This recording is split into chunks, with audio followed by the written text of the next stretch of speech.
നമസ്കാരം, ഞാൻ മനോജ് നെടിയാക്കൽ. പുതിയൊരു വീഡിയോയിലേക്ക് എല്ലാവർക്കും സ്വാഗതം. തെങ്ങിലുണ്ടാകുന്ന മച്ചിങ്ങ പൊഴിച്ചിൽ തേങ്ങയിലെ വിള്ളലുകൾ മണ്ടയോടൊപ്പോ കൂമ്പടപ്പോ ആകണമെന്നില്ല. എങ്ങനെ പരിഹരിക്കാം, അതാണ് ഇന്ന് ഞാൻ ഈ വീഡിയോയിലൂടെ പറയുന്നത്. അപ്പോൾ സ്കിപ്പ് ചെയ്യാതെ മുഴുവനായിട്ട് കണ്ടു കഴിഞ്ഞാൽ മുഴുവൻ കാര്യങ്ങളും മനസ്സിലാക്കാൻ പറ്റുന്നതാണ്. അപ്പോൾ എല്ലാവരും ലൈക്ക് ചെയ്ത് സപ്പോർട്ട് ചെയ്യണം. ഈ വീഡിയോ എല്ലാവർക്കും ഒന്ന് ഷെയർ ചെയ്ത് കൊടുക്കണം. തെങ്ങിൻ്റെ ഉൽപ്പാദനക്ഷമതയെ സാരമായി ബാധിക്കുന്ന ഒരു പ്രധാന പ്രശ്നമാണ് ബോറോണിൻ്റെ കുറവ്. ഓലക്കാലുകൾ വിരിയാതെ ചൂണ്ട പോലെ വളരുന്നതും മച്ചിങ്ങകൾ അകാലത്തിൽ പൊഴിഞ്ഞു വീഴുന്നതും ഇതിൻ്റെ പ്രകടമായ ലക്ഷണങ്ങളാണ്.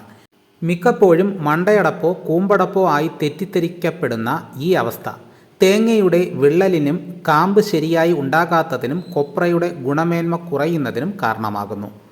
ബോറോണിൻ്റെ അഭാവം തെങ്ങുകളിൽ വരുത്തുന്ന പ്രധാന ബാഹ്യലക്ഷണം ഓലകളുടെ രൂപവൈകൃതമാണ്. ഓലക്കാലുകളുടെ അഗ്രങ്ങൾ ഒട്ടിച്ചേർന്ന് വിരിയാത്തതുപോലെ കാണുന്നു. ചുരുൾ വിടരാത്ത ഇളം ഓലകൾ നാമ്പിന് ചുറ്റും തിങ്ങിക്കൂടി വളർന്ന് നാമ്പോലകളുടെ വിരിച്ചിലിന് തടസ്സം തീർക്കും.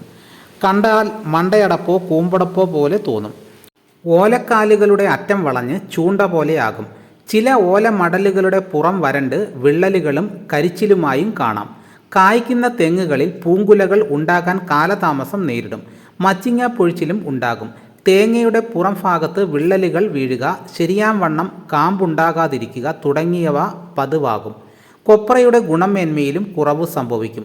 ഓലക്കാലുകൾ യഥാസമയം വിരിയാതെ കുഴൽ പോലെ വളർന്ന് ഒരു വടി പോലെ മധ്യത്തിൽ നിൽക്കുന്നതും ലക്ഷണമാണ്. തൈത്തെങ്ങുകളിൽ മടൽ ചീയുന്നതായും കണ്ടിട്ടുണ്ട്. തെങ്ങിൻ്റെ ഉൽപ്പാദന വ്യവസ്ഥയെ പലതരത്തിലാണ് ബോറോണിൻ്റെ കുറവ് ബാധിക്കുന്നത്.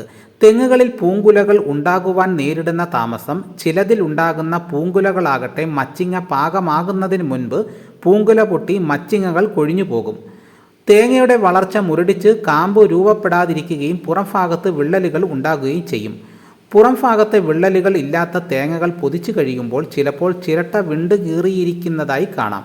അവയുടെ കൊപ്രയും മേന്മ കുറഞ്ഞതായിരിക്കും. കുലകളിൽ മച്ചിങ്ങ പിടിക്കാതിരിക്കുക, പിടിച്ചവ കൊഴിഞ്ഞു പോകുക എന്നിവയും സംഭവിക്കും. പാകമാകാത്ത തേങ്ങകൾ ഉണങ്ങി കുലകളിൽ തന്നെ തൂങ്ങിക്കിടക്കുന്നു. കുലകളിൽ മൂപ്പെത്തിയ പൂർണ്ണ വളർച്ചയുള്ള തേങ്ങകൾക്കൊപ്പം വളരെ ചെറിയ തേങ്ങകളും കാണാം. പരിഹാര മാർഗങ്ങൾ എന്താണെന്ന് നോക്കാം.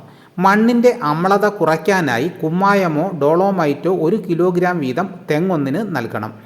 മണ്ണിൻ്റെ ജൈവാംശം വർദ്ധിപ്പിക്കുക, കൃത്യമായി ഈർപ്പം നിലനിർത്തുക ഒക്കെ ഇവിടെ പ്രധാനമാണ്.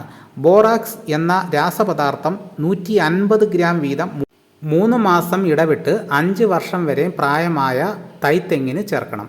അതിനു മുകളിൽ പ്രായമുള്ളവയ്ക്ക് 250 ഗ്രാം വീതം 2 തവണയായി തെങ്ങിൻ ചുവട്ടിൽ മറ്റു വളങ്ങളോടൊപ്പം ചേർക്കാം. നനയ്ക്കാൻ സൗകര്യമുള്ള ഇടങ്ങളിൽ ഇത് 3-4 തവണകളായി ഇടാം.